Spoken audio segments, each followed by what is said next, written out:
September 1989. Fernando Duque sat in his office in Medellin, staring at a small cassette recorder hidden inside a hollowed-out law book on his desk. He'd been Pablo Escobar's personal lawyer for 6 years, had handled contracts, negotiations, legal defenses, everything Pablo needed to maintain the illusion of legitimacy while running the world's largest cocaine empire. And for 6 years, Fernando had been recording every single conversation they had, every meeting, every phone call, every confession, every order, everything, hundreds of hours of tape. Pablo Escobar's voice discussing murders, bombings, bribes, shipments, everything that could destroy him. And Pablo had no idea the tapes existed until today, because today, someone had talked. Someone had told Pablo that his lawyer was recording him, and in 30 minutes, Pablo was coming to Fernando's office. And Fernando knew that he had exactly 2 choices: give Pablo the tapes and hope to survive, or refuse and die along with his entire family. There was no third option. There never was with Pablo Escobar. To understand how Fernando ended up in this impossible situation, you need to understand who he was and why he started recording Pablo in the first place. Fernando Duque was born in 1951 in Envigado, the same town where Pablo Escobar grew up, though they didn't know each other as children. Fernando came from a respectable, law-abiding family that represented everything Pablo's family wasn't. His father was a judge, a man who'd spent his entire career upholding the law, fighting corruption, trying to maintain order in a country that was descending into chaos. His mother was a teacher at a local elementary school dedicated to educating children, to giving them opportunities beyond the poverty that trapped so many families in Colombia. Fernando grew up with books, with education, with the expectation that he would become someone important, someone who contributed to society. He went to law school at the University of Antioquia, one of the most prestigious universities in Colombia, graduated near the top of his class in 1975 with honors and recommendations from every professor, and started a legitimate law practice in Medellin handling corporate contracts, real estate deals, business disputes, the kind of boring but stable work that paid well and kept you out of trouble, that let you sleep at night knowing you weren't contributing to Colombia's problems. But in the early 1980s, as Pablo Escobar's Medellin cartel grew from a local operation into a billion-dollar empire that controlled 80% of the world's cocaine supply, Pablo needed lawyers, not criminal defense lawyers, though he had plenty of those fighting his arrests and prosecution. He needed lawyers who could handle the legitimate side of his business, the side that made him look like a successful businessman instead of a drug lord, the real estate purchases where he bought entire neighborhoods, the shell companies that hid his money, the contracts that made his operations look legal, the paperwork that made dirty money look clean, that transformed cocaine profits into legitimate investments. And Pablo's people approached Fernando in 1983 with an offer that was impossible to refuse, both because of the money, more than Fernando made in an entire year from his legitimate practice, and because refusing Pablo Escobar wasn't really an option if you want to keep living in Medellin, if you want your family to stay safe, if you wanted to avoid becoming another statistic in Colombia's endless violence. The offer was simple and terrifying: become Pablo's personal lawyer, handle all his legitimate business, get paid more money than Fernando had ever imagined, enough to transform his life overnight, and never, ever ask questions about where the money came from or what it was really for. Don't ask about the shell company. Don't ask about the cash. Don't ask about anything. Just do the paperwork and take the money. Fernando said yes. What else could he say? Refusing meant death, or worse, meant watching his family suffer. And for the first year, it was exactly what Pablo had promised: easy work, enormous pay. Fernando bought a bigger house in a better neighborhood, sent his kids to the best private schools in Medellin, bought his wife jewelry and cars, lived a life of luxury that his father's honest judge salary could never have provided. But he also started to understand something that terrified him, that kept him awake at night. He knew too much. He knew about Pablo's shell companies and where they were registered, knew about his real estate holdings and how the purchases were structured, knew about his money laundering operations and which banks were complicit, knew things that could send Pablo to prison for life, that could destroy the entire cartel. And people who knew too much about Pablo Escobar had a habit of disappearing, of being found dead in ditches, of vanishing without a trace. So in 1984, Fernando made a decision that would save his life and nearly get him killed at the same time. He started recording his conversations with Pablo, not to blackmail him, not to sell to the police, but as insurance, as a guarantee that if Pablo ever decided Fernando was a liability, If Pablo ever ordered him killed, the tapes would surface, would be sent to the DEA, to Colombian authorities, to journalists, would destroy everything Pablo had built. It was a dead man's switch. If Fernando died, Pablo's secrets died with him. And Fernando made sure Pablo's people knew this, subtly, carefully, through intermediaries, never directly, never in a way that could be traced back to him. But the message got through. Killing Fernando Duque would be the worst mistake Pablo could make. And for 5 years, it worked. Fernando continued as Pablo's lawyer, continued recording everything, accumulated hundreds of hours of tapes, conversations about murders Pablo had ordered, discussions about bombing campaigns, confessions about bribes paid to politicians, judges, police officers. Pablo talking about his philosophy, his justifications, his plans, everything. And Pablo never knew. Or if he suspected, he never acted on it. Because the implicit threat was clear.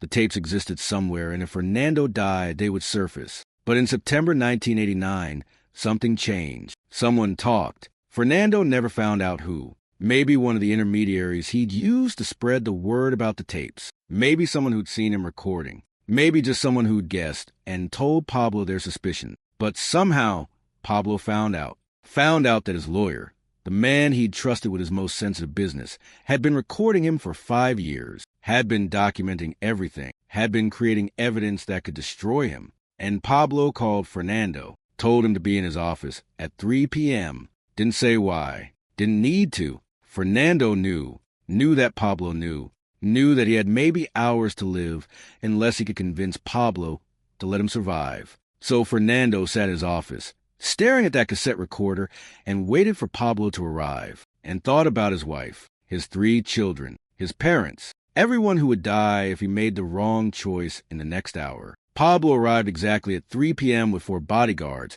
men Fernando recognized, men who'd killed for Pablo before, men whose presence meant this was serious. Walked into Fernando's office without knocking, closed the door behind him while the bodyguard stayed outside. A small mercy that meant Pablo wanted privacy for this conversation. Sat down across from Fernando's desk slowly, deliberately, like a judge taking his seat before pronouncing sentence, and said 5 words that made Fernando's blood run cold. 5 words that confirmed his worst fears. I know about the tapes. Fernando's first instinct was to deny it, to claim he didn't know what Pablo was talking about, to play dumb and hope Pablo was bluffing, hope this was a test, hope that denial might save him. But he could see in Pablo's eyes that denial would be suicide. Pablo knew, had proof somehow, had evidence. This wasn't a fishing expedition. This was a confrontation. So Fernando did the only thing he could do, the only thing that might keep him alive for the next few minutes. He admitted it. Yes, I've been recording our conversation for 5 years. Pablo stared at him, silent, completely silent, his face unreadable, a mask that revealed nothing. The bodyguards outside tensed. Fernando could see their shadows through a frosted glass door, could see them moving, hands moving toward weapons. Fernando was certain he was about to die, certain that Pablo would pull out a gun and shoot him right there in his own office. But then Pablo did something unexpected, something that terrified Fernando even more than violence would have. He smiled, not a warm smile, not a friendly smile, but a smile of recognition, of understanding, of respect, maybe of seeing Fernando as an equal for the first time instead of just an employee. Why? Pablo asked, just that one word. Why? Said with genuine curiosity, like he really wanted to understand Fernando's reasoning. And Fernando told him the truth. Because lying now would be pointless. Because Pablo would know. Because honesty was the only card Fernando had left to play. Because I know too much. Because people who know too much about you tend to die. Because I needed insurance. Needed a guarantee that you wouldn't kill me. The tapes are my life insurance policy. If I die, they go public. They get sent to the DEA, to the Colombian government, to every journalist in the country. You know that. Your people know that. It's the only reason I'm still alive. It's the only reason you haven't killed me already. Pablo leaned back in his chair, studied Fernando like he was a puzzle to be solved, like he was trying to understand how this mild-mannered lawyer had the courage to betray him, to record him, to threaten him. You're right, Pablo said finally, his voice quiet but with an edge that made every word feel dangerous. I've thought about killing you. Many times. You do know too much. You're a liability. Every time I see you, I think about how much easier my life would be if you were dead. But I didn't kill you because of the tapes, because I knew they existed, because I knew killing you would be worse than letting you live, would bring everything crashing down. He paused, let that sink in. But now I'm here, and you're going to give me those tapes. All of them. Every copy, every backup, everything. Every single tape you made in 5 years. Fernando felt his heart pounding. This was the moment, the choice. Give Pablo the tapes and lose his insurance, lose the only thing keeping him alive, or refuse and die right now along with his family. And if I give you the tapes? Fernando asked. What happens then? You kill me anyway? Pablo shook his head. No, if you give me the tapes, all of them, and I believe you've given me everything, then you live. You continue as my lawyer. We pretend this never happened. But if you refuse, if you try to keep copies, if you lie to me, then you die. Your wife dies. Your children die. Your parents die. Everyone you love dies. And it won't be quick. It will be slow, painful. A message to anyone else who thinks about betraying me. It wasn't really a choice. It was an ultimatum. Give up the tapes and maybe live. Refuse and definitely die. Fernando had prepared for this moment for 5 years, had hidden copies of the tapes in multiple locations, safety deposit boxes, friend houses, secret locations only he knew about. But he also knew Pablo, knew that Pablo would torture him until he revealed every location, would kill his family one by one until Fernando gave up everything. There was no winning this. There was only survival. I'll give you the tapes, Fernando said. All of them. Every copy. But I need time. They're hidden in different locations. It will take me a few days to gather everything. Pablo nodded. You have 48 hours. Bring them to my estate. All of them. And Fernando? If I find out later that you kept even one copy, if even 1 second of those recordings ever surfaces, I will know you lied to me. And everything I just promised will happen. You understand? Fernando understood. Understood perfectly. He had 48 hours to decide whether to give Pablo everything and trust that Pablo would let him live, or keep a copy hidden and hope Pablo never found out. It was an impossible choice, but Fernando was a lawyer. He'd spent his entire career finding loopholes, finding ways around impossible situations, and he found one now. Over the next 48 hours, Fernando gathered the tapes, all of them, hundreds of hours of recordings, every conversation with Pablo from 1984 to 1989. Everything. He brought them to Pablo's estate in a large box, handed them over, watched as Pablo's people verified them, checked them, confirmed they were real, and Pablo kept his word. Didn't kill Fernando. Let him continue as his lawyer. Let him live. But what Pablo didn't know, what nobody knew, was that Fernando had kept one copy. Not a full copy. Just one tape. The most important tape.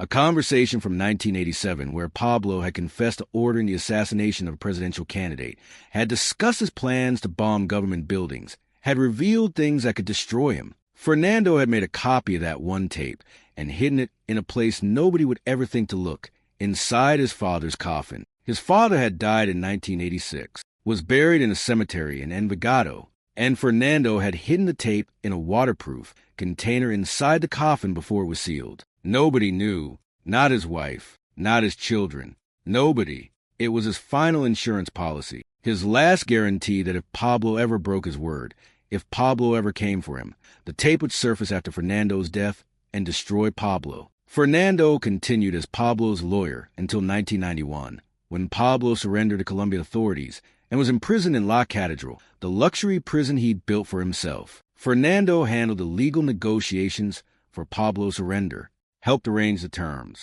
And when Pablo escaped from La Catedral in 1992, Fernando went into hiding, knew that Pablo's war with the Colombian government was going to get everyone associated with him killed. Fernando fled to Spain with his family, changed his name, started a new life, and never spoke about Pablo Escobar again. Pablo was killed in 1993. Fernando heard the news in Spain, felt relief for the first time in years, felt like he could finally breathe. The man who controlled his life for a decade was dead.